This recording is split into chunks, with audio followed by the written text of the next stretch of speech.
우리가 신앙생활을 하면서 공통적으로 바라는 소망이 있다면 무엇일까요? 그것은 우리가 영적으로 풍성한 삶을 누리기를 원한다는 것입니다. 자, 그래서 영혼이 잘 되어 범사에 잘 되는 것을 우리는 원합니다.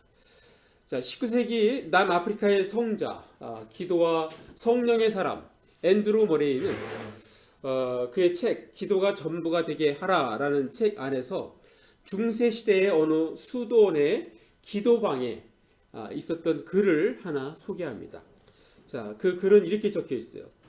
너는 나를 주라 부르면서 나를 주인으로 모시지 않고, 너는 나를 길이라 하면서 나를 따라오지 않고, 너는 나를 능력이라고 하면서 나를 의지하지 않고, 너는 나의 응답을 기대하면서 내게 기도하지 않았으니 너의 영혼이 공고하더라도 나를 원망치 마라. 그렇게 적혀 있습니다. 자, 무슨 말입니까? 나를 주인으로 모시지 않고 나를 따르지 않으며 또 주를 의지하지 아니하고 주께 기도하지 않는다면 너의 영혼은 공고할 수밖에 없을 것임을 경고하고 있는 것입니다. 즉 우리의 영혼이 잘 되려면 예수님을 주인으로 모시고 예수님을 따르며 예수님을 의지하고 또 주님께 기도해야 함을 강조하고 있는 것입니다. 자, 오늘 본문은 다윗이 이스라엘 왕으로 있던 시대를 배경으로 하고 있습니다. 자, 다윗의 아들 중 최고로 잘생긴 압살롬이 반역을 일으키면서 있었던 일을 담고 있는 것입니다. 자, 압살롬의 책사인 아히도벨의 계획이 죽은 압살롬과 장로들로부터 외면당했습니다. 자, 반면에 위장으로 가짜로 반역에 동참한 후세의 계획이 좋은 계획으로 받아들여 그 계획이 결정되었습니다. 자, 그러자 책사 아히도벨은 자기 고향으로 돌아가 짐을 정리하고 자살하는 것으로 생을 마감하는 장면이 오늘 우리가 읽었던 그런 장면입니다. 자, 아히도벨은 왜 자살을 하였을까요? 그것은 압살롬과 장로들이 자신의 계략을 채택하지 않는다는 것은 이미 압살롬의 반역은 실패로 끝나게 될 것이라고 미리 예측했기 때문입니다. 자, 어차피 실패하면 반역의 앞장선 제목으로 참수당할 것이 뻔하니까 그 꼴을 안 보고 미리 이 세상을 하직하겠다는 것입니다. 자, 여기서 우리는 아히도벨의 처신을 집중 조명하면서 교훈을 얻어야 합니다. 자, 아히도벨을 통하여 어떤 교훈을 얻을 수 있을까요? 그것은 오늘의 말씀 제목처럼 우리 예수 믿는 사람들은 사람이 아닌 하나님의 마음을 쫓아 살아야 한다는 것입니다. 자, 압살롬이 정식으로 아버지 다윗으로부터 왕위를 물려받지 아니하고 반역을 일으켰습니다. 자, 여기서의 반역은 아버지 다윗을 죽이고 강제로 왕의 자리를 차지하겠다는 것입니다. 자, 이 위급한 상황에서 다윗과 그 신하들은 급히 궁을 비워놓고 탈출을 합니다. 그리고 요단 강가에 이릅니다. 다윗과 그의 신하들은 도저히 더 이상 갈 수 없기 때문에 그곳에서 휴식을 취하며 하루를 지내려 하였습니다. 자, 그 상황에서 궁궐을 기습정념하고 왕이 바뀌었음을 선포한 압살롬은 긴급 회의를 합니다. 자, 급히 탈출한 아버지 다윗 왕과 그의 신하들을 어떻게 할 것인가에 대한 중요한 회의였습니다. 자, 진정한 반란의 성공은 도망간 다윗 왕을 붙잡아 처단하느냐 못하느냐가 성공의 관건이 되었던 것입니다. 자, 여기서 책사 두 명이 서로 다른 책략을 제시합니다. 자, 먼저 압살롬의 반역을 이끈 아히도벨의 책략입니다. 자, 아히도벨은 주저할 것 없이 급히 뒤를 쫓아가 전열을 다듬기 전에 다윗 왕을 처단해야 한다는 의견이었습니다. 다윗 왕을 죽이면 모든 상황은 종료될 수 있다는 것입니다. 그러면서 12,000명의 병사를 나한테 달라고 그렇게 요구를 합니다. 자, 또 다른 책사 이 다윗 왕 다윗 왕을 어떻게 하면 살리고자 하는 후세의 의견입니다. 자, 후세는 다윗의 친구이자 고문으로서 위장으로 가짜로 압살롬의 편에 있는 사람입니다. 자, 후세의 목적은 사람들의 마음을 빼앗는 설득력 있는 그런 말을 가지고 압살롬의 편에 있는 그 아이도벨의 계략이 채택되지 못하도록 돕는 일이었습니다. 자, 후세는 다윗이 벌써 다 대처하였을 것이라며 그들의 생각을 혼돈시켜줍니다. 그리고 인간의 욕망을 자극하면서 아주 멋진 그림을 그리며 멋지게 승리하는 모습을 제시함으로써 설득력을 높입니다. 자, 그의 화려한 언변을 한번 우리가 찾아 읽겠습니다. 자, 이것은 오늘날 세일즈에서도 가장 효과적으로 써먹는 방법입니다. 즉 상대방의 욕망을 최대한 자극하는 것입니다. 한번 보겠습니다. 자, 사무엘하 17장 11절 제가 한번 읽겠습니다. 자, 나는 이렇게 전략을 세웠나이다. 이제 후세가 하는 얘기예요. 온 이스라엘을 단부터 부엘세베까지, 그냥 밑에 우리나라로 따지면 부산부터 저 압록강까지 이렇게 바닷가에 많은 모래같이 당신께로 모으고 친히 전장에 나가시고. 자, 얼마나 멋지게 보입니까? 그리고 그 다음에는 이렇게 얘기해요. 12절에 보면 우리가 그 만날 만한 곳에서 그를 기습하기를 이슬이 땅에 내린같이 우리가 그의 위에 덮여 그와 함께 있는 모든 사람을 하나도 남겨두지 아니할 것이요. 그러면서 13절. 자, 13절 한번 같이 읽어볼까요? 시작. 또 만일 그가 어느 성에 들었으면 온 이스라엘이 밧줄을 가져다가 그 성을 강으로 끌어들여서 그곳에 작은 돌 하나도 보이지 아니하게 할 것이니다 하니. 예. 사실 말이 안 되잖아요. 성을 어떻게 밧줄로 해갖고 끌어 당깁니까? 그렇지만 이렇게 얘기를 했어요. 자, 얼마나 멋진 그림입니까? 누가 봐도 멋지지 않습니까? 자, 이 그림을 상대방에게 그려지기 시작하면 그는 설득되기 시작되는 것입니다. 실제로는 말도 안 되는 그림인데도 말입니다. 자, 전쟁은 멋으로 하는 것이 아닙니다. 자, 세계 역사를 볼 때 한 시대를 풍미한 뛰어난 최고의 명장들에게 공통점이 있습니다. 공통점.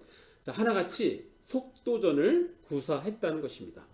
자, 맨 좌측에 있는 맨 위에 있는 사람이 로마의 케사르, 그다음 밑에가 카르타고의 한니발, 그리고 우측에 위에 그리스의 알렉산더, 그리고 중간에 몽골의 징기스칸, 그리고 맨 우측에 아래 프랑스의 나폴레옹. 자, 이 모든 사람들은 다 속도전을 구사하는 사람들이에요. 그래서 세계 최고의 명장들로 이름을 날렸습니다. 자, 거기에는 우리나라 조선의 이순신 장군도 들어갑니다. 이순신 장군. 자, 이순신 장군은 임진왜란 때 자, 속도전으로 성공한, 이 우측에 있는 사람이 임진왜란 때 속도전으로 성공한 사람이에요. 용인 전투에서 우리는 학교에서 안 배웁니다. 그럼 우리가 이렇게 좀 이렇게 되게 부끄러운 거는 학교에서 안 가르쳐줘요. 용인 전투에서 조선 관군이 8만 명, 그를 도와주는 사람 한 3만 명 이상 이렇게 있는데 10만 명이 넘는 사람들이 아침을 먹고 있는데 이 와이자카 이 사람이 1000명의 기병을 자기가 이끄는 1000명, 그리고 성에 있는 600명, 1600명을 가지고 그들을 이렇게 이겨버려요. 아주 대승을 날려. 이 사람은 일본에서도 별로 알아주는 장군이 아니에요. 근데 일본 사람들이 워낙 싸움을 잘해가지고 한국에서 이렇게 이름을 날렸던 사람. 그러니까 이 사람이 이순신 장군을 원래 이 사람이 수군 장수예요. 수군 장수. 근데 계속 이순신한테 밀리니까 그러니까 육군에 잠깐 있다가 거기서 이름을 날리고 계속 판판이 이순신한테 깨지니까 이 사람이 수군 대장으로 갔다가 한산도에서 이순신한테 하객진으로 깨져요. 그때도 속도전을 구사하는데 이순신은 더 빨리 가서 이렇게 대기하고 있었던 것입니다. 그러니까 이순신은 그 속도전을 더 뛰어넘어서 더 빠른 속도로 가서 대승을 이루었던 사람이에요. 자, 사실 이 아이도벨의 계략은 이러한 속도전에 해당합니다. 자, 만약 아이도벨의 계획대로 했으면 아마도 다윗 왕은 그날이 제삿날이 되었을 것입니다.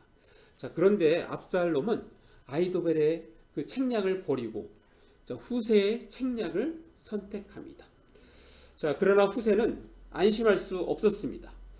자기의 의견이 채택이 됐지만 안심할 수 없었기 때문에 혹시 압살롬의 생각이 또 바뀌어 아이도벨의 책략으로 변경하면 다윗 왕은 끝장이 나므로 한편 뒤로는 아무도 눈치채지 못하게 사독과 아비아달 두 제사장을 시켜서 다윗 왕과 그 신하들에게 전달하게 합니다.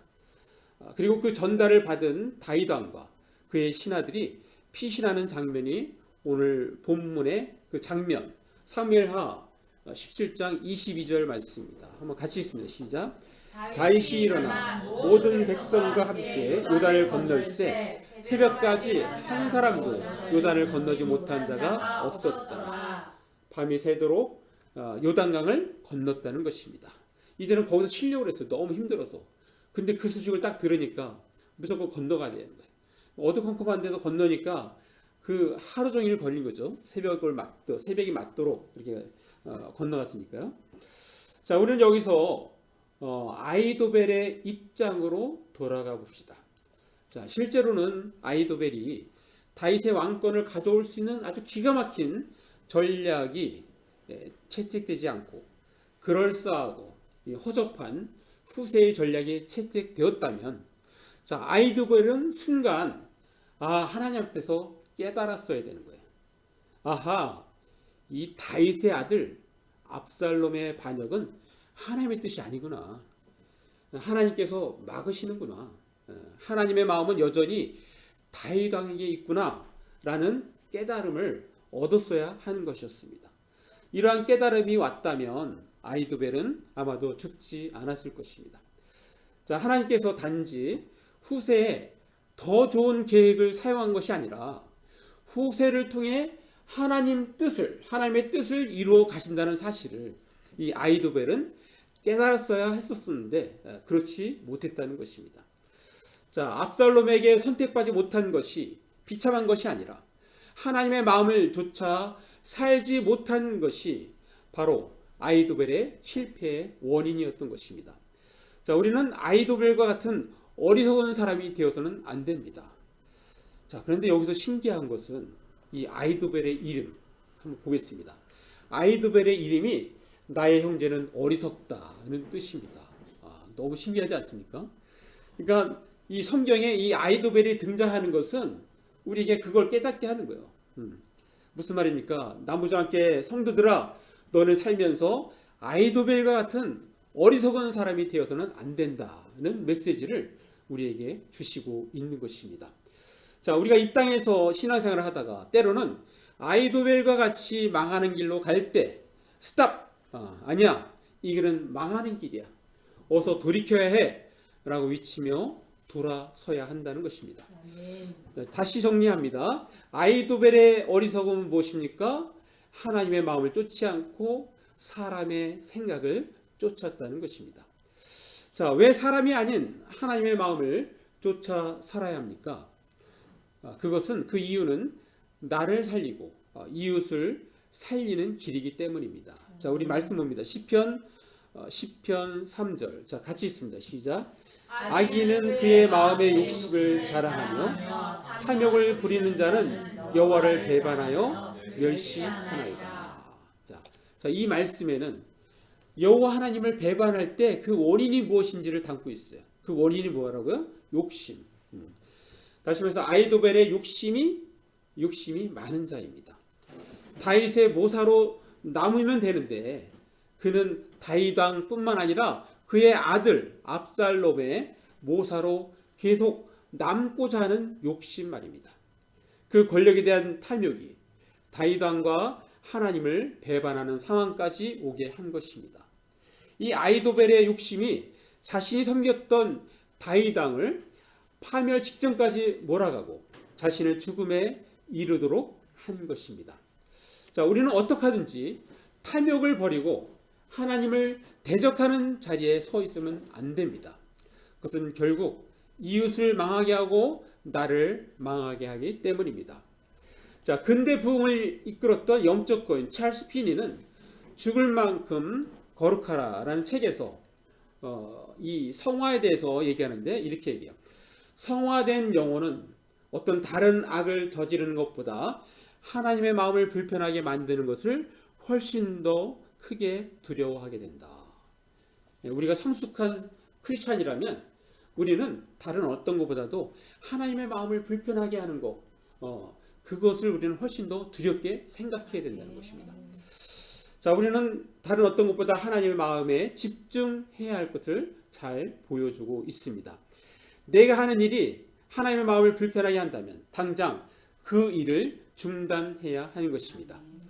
자, 사랑하는 남자의 성도 여러분, 압살롬의 그 책사 아이도벨은 자신의 그 기가 막힌 계획이 채택되지 않고 막힐 때, 그는 허접하지만 그럴싸한 후세의 계획이 채택될 때, 아하, 이것은 하나님께서 하시는구나 라고 빠르게 눈치채고 자세를 전환했어야 하는 것이었습니다. 자, 이것은 오늘날 우리의 신앙생활에도 중요한 교훈을 줍니다. 자, 어떤 일이 사람의 뜻, 하나님의 생각, 사람의 생각과 상관없이 잘 이루어지고 있다거나 또 교회가 사람의 생각과 상관없이 막 부응하고 있다고 한다면 그때 우리는 눈치를 채야 합니다. 아, 이것은 성령께서 하시는 거구나. 하나님께서 하시는 거구나. 라고 말입니다. 자, 그러면 우리는 적어도 성령을 모독하는 죄를 짓지는 않습니다. 자, 성령께서 직접 하시는 일을 우리가 인간의 생각이라든가 또 귀신이 하는 일이라고 폄하해서는 안 되는 것입니다. 자, 그것이 말씀에도 잘 나와 있습니다. 마태복음 12장 31절. 자, 우리 한번 같이 읽습니다. 시작. 그러므로 내가 너에게 이르노니 사람에 대한 모든 죄와 모독은 사하심을 얻되 성령을 모독하는 것은 사하심을 얻지 못하겠고. 예. 자, 우리가 하는 것, 우리가 정말 죄 중에 정말 큰 죄는 성령을 모독한 죄가 크다는 것을 우리는 이 말씀을 통해서 알 수 있습니다. 자, 예수님은 어느 날 침례 요한이 감옥에서 참수되었다는 소식을 듣게 됩니다. 자, 그런데 예수님은 들은 채도 안 하시고 그 죽음에 대하여 한 말씀도 언급하지 않으시고 자신의 사역을 계속 이어가십니다. 자, 보통 여느 사람 같으면 부당한 죽음을 당한 침례 요한을 위하여 당국에 찾아가서 강력히 항의라도 해야 마땅하다고 할 것입니다.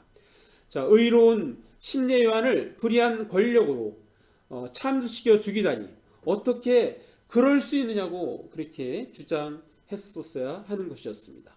자, 그러나 예수님은 이런 강구도 안 하시고 막바로 다음 사역을 위하여 이동하십니다. 즉, 예수님은 사사로운 사람의 생각을 따르지 아니한 것입니다. 예수님은 철저히 하나님의 생각과 계획에 순종하셨습니다. 자, 우리는 이 세상에 살면서 이와 같이 하나님의 생각과 계획에 순종해야 합니다. 자, 우리는 지금 사람이 아닌 하나님의 마음을 쫓아 살아야 합니다 라는 제목의 설교를 듣고 있습니다. 자, 그렇다면 우리는 어떻게 할까요? 한 가지만 말씀드립니다. 자, 우리의 판단이 아닌 하나님의 판단을 전폭적으로 지지하고 순종해야 합니다. 한번 같이 있습니다. 시작. 우리의 판단이 아닌 하나님의 판단을 전폭적으로 지지하고 순종해야 합니다. 자, 세계 50여 개 나라를 여행하면서 매년 150곳 이상의 장소에서 수많은 사람들에게 메시지를 전하는 토미 텐이라는 분은 다윗의 장막이라는 책에서 다윗을 이렇게 평가합니다. 다윗은 끊임없이 하나님의 마음을 쫓는 사람이었고 하나님을 갈망하는 사람이었다. 그렇게 다윗을 평가를 합니다.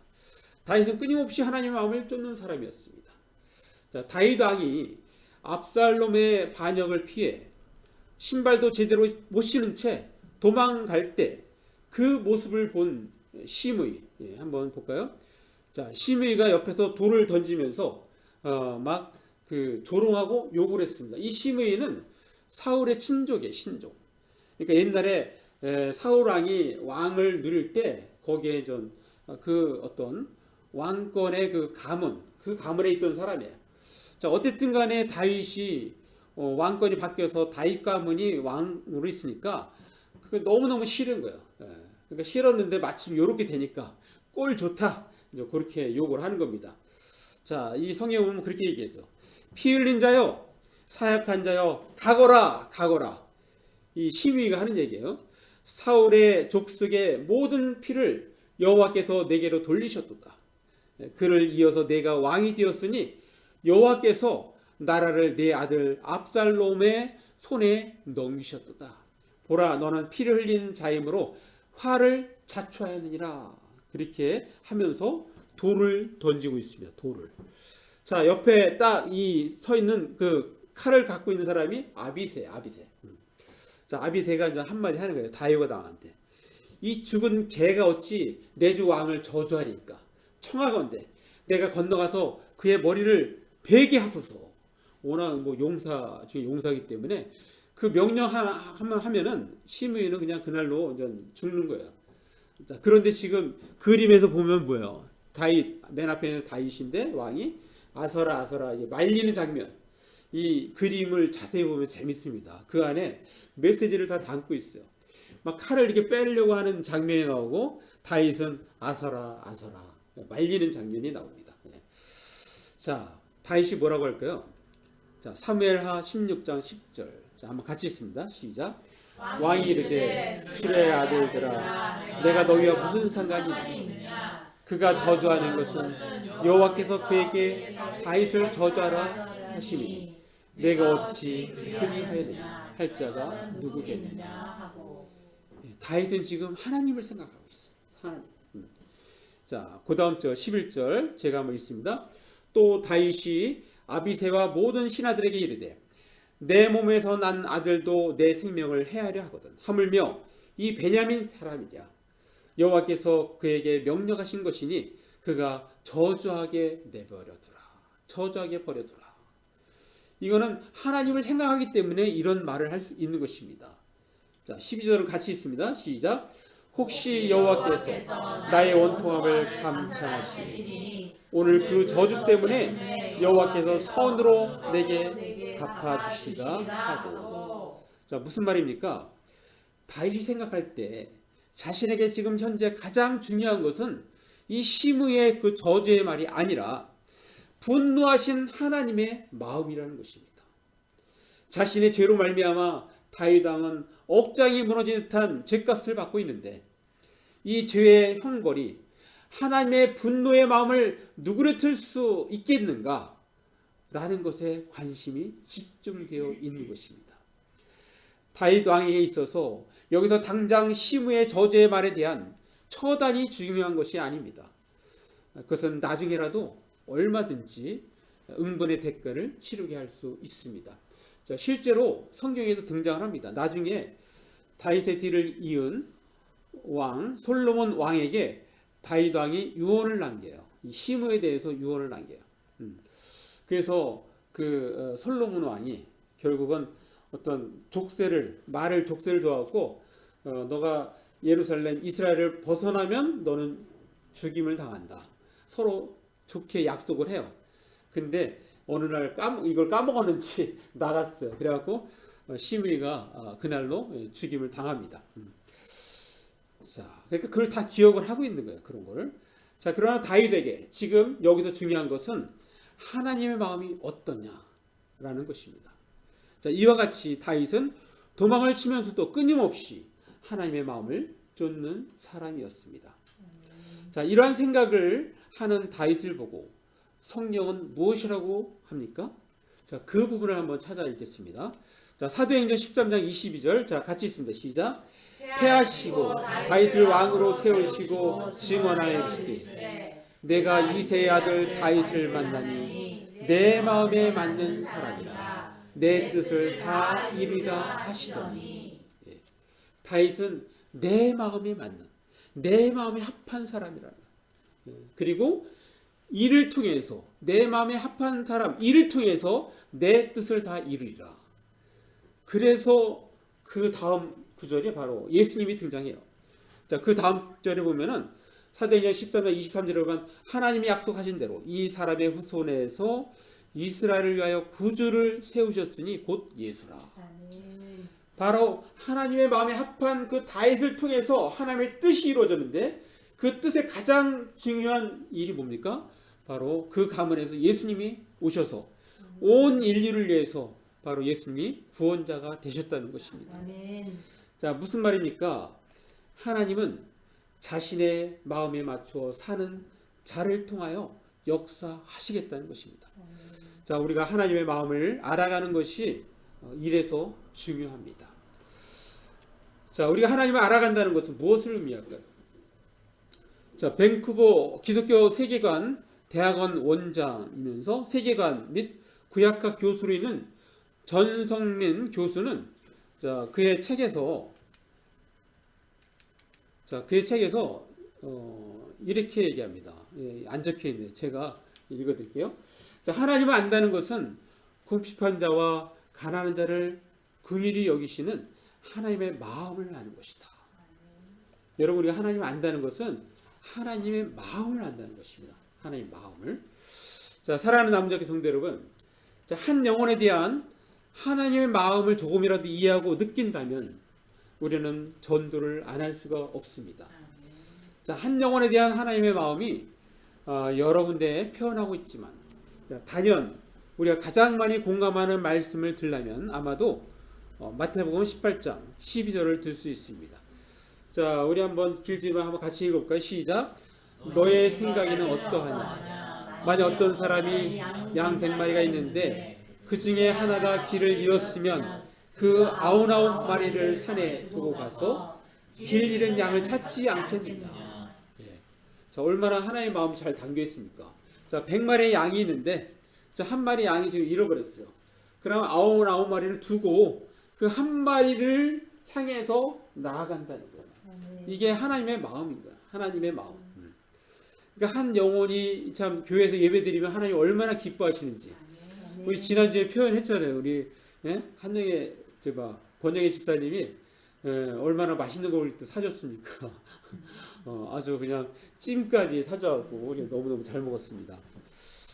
자, 그 다음 절도 한번 보겠습니다. 마태복음 18장 13절. 자, 한번 읽어볼까요? 시작. 진실로 너에게 이르노니 만일 찾으면 길을 잃지 아니한 99마리보다 이것을 더 기뻐하리라. 예. 자, 그 한 사람을 한 양을 찾으면 99마리보다 더 기뻐한다. 그렇게 표현하고 있습니다. 자, 이것을 더 구체적으로 사람으로 표현하면 누가복음 15장 10절 말씀이야. 자, 한번 같이 있습니다. 시작. 내가 너에게 이르노니 이와 같이 죄인 한 사람이 회개하면 하나님의 사자들 앞에 기쁨이 되느니라. 여러분, 한 영혼이 주님 앞에 와서 정말 진정으로 자기 자신을 회개하고 하나님 앞에 나아가는 것, 그것이 얼마나 기쁜 일인가. 그것을 우리는 같이 하나님의 마음을 품고 있어야 됩니다. 자, 이것을 잘 정리한 게 디모데전서 2장 4절 말씀. 자, 한번 같이 있습니다. 시작. 하나님은 모든 사람이 구원을 받으며 진리를 아는 데 이르기를 원하시냐. 모든 사람도 예외 없이 모든 사람이 다 구원받기를 원한다는 거예요. 진리를 아는 데 이르기를 원한다는 거예요. 자, 따라서 우리는 여기에 반응해야 하는 것입니다. 자, 이를 위해서 전도의 일을 하는 것입니다. 자, 앞으로 전도를 지원하기 위해서 또 올해도 작년에도 우리 물티슈 그다음에 그 세정액 그리고 마스크 이게 있었잖아요. 올해는 건빵, 이게 검은 콩깨 보리건빵, 아주 좋은 거예요. 아주 웰빙 건빵. 요게 한 4박스 올 예정이에요. 4박스. 그러니까 이거 가지고 또 열심히 또 전도 하면 되는 것입니다. 자, 사람이 아닌 하나님의 마음을 조차 살아야 합니다. 그러기 위해서 우리는 어떻게 해야 할까요? 자, 성경 말씀 두 구절을 더 소개하고 마치겠습니다. 자, 우리가 많이 읽은 말씀인데요. 로마서 12장 2절 말씀. 자, 한번 같이 읽습니다. 시작. 너는 이 세대를 본받지 말고 오직 마음을 새롭게 함으로 변화를 받아 하나님의 선하시고 기뻐하시고 온전하신 뜻이 무엇인지 분별하도록 하라. 여기서 이 공동 번역에 보면 선하시고 기뻐하시고 온전하시고 요 뜻을 이렇게 표현해요. 무엇이 하나님의 뜻인지, 무엇이 선하고 무엇이 그분 마음에 들며 무엇이 완전한 것인지를 분간하도록 하라. 무엇이 하나님의 마음에 드는지 분간하라는 것입니다. 자, 하나 더 소개합니다. 갈라디아서 5장 16절. 자, 같이 있습니다. 시작. 내가 이르노니 너는 성령을 따라 행하라. 그리하면 육체의 욕심을 이루지 않으리라. 자, 오직 성령께서 인도하는 대로만 따르십시오. 자, 그렇게 되면 성령께서 인도하는 대로만 따르면 여러분은 육체 욕심, 욕망에 끌려다는 짓은 하지 않게 될 것입니다. 자, 아이도벨이 성령을 따라 행하면 육신의 욕망, 자기가 또 계속 권력을 갖고자 하는 그 욕망을 따르지 않는다고 그렇게 말씀하고 있는 것입니다. 자, 마무리합니다. 자, 우리는 그리스도인으로서 그 정체성을 분명히 하고 살아야 합니다. 자, 그러나 우리가 사는 세상에 수많은 유혹거리는 우리가 그리스도인의 정체성을 가지고 사는 것을 방해합니다. 자, 그 유혹은 우리의 생각을 혼미케 합니다. 세상의 유행과 물질 중심주의의 가치관이 우리 예수 믿는 자들에게 강력한 영향을 주고 있기 때문에 이 부정적인 영향 때문에 그렇습니다. 자, 우리들은 자신도 모르게 세상의 가치관을 따라 열심히 살아갈 때가 있습니다. 자, 어찌 보면 세상 사람들과 전혀 차이점을 느끼지 못할 지경입니다. 자, 그러다 보니 우리는 그리스도인으로서 사람의 생각을 쫓아갑니다. 육신의 욕망을 따라갑니다. 자, 우리는 그러한 삶에서 스톱해야 합니다. 멈춰서야 합니다. 그리고 골방에 들어가 하나님께 기도함으로써 현재 상황을 정확히 진단하고 새롭게 일어서야 합니다.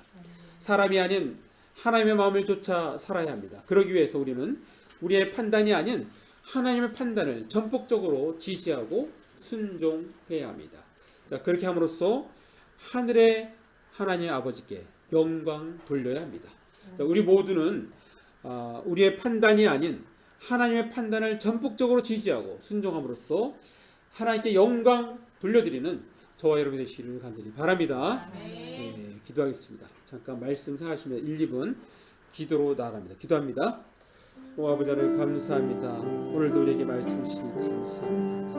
하나님 그렇습니다. 아버지 우리가 하나님 사람의 생각을 따르지 아니하고 오직 하나님의 마음을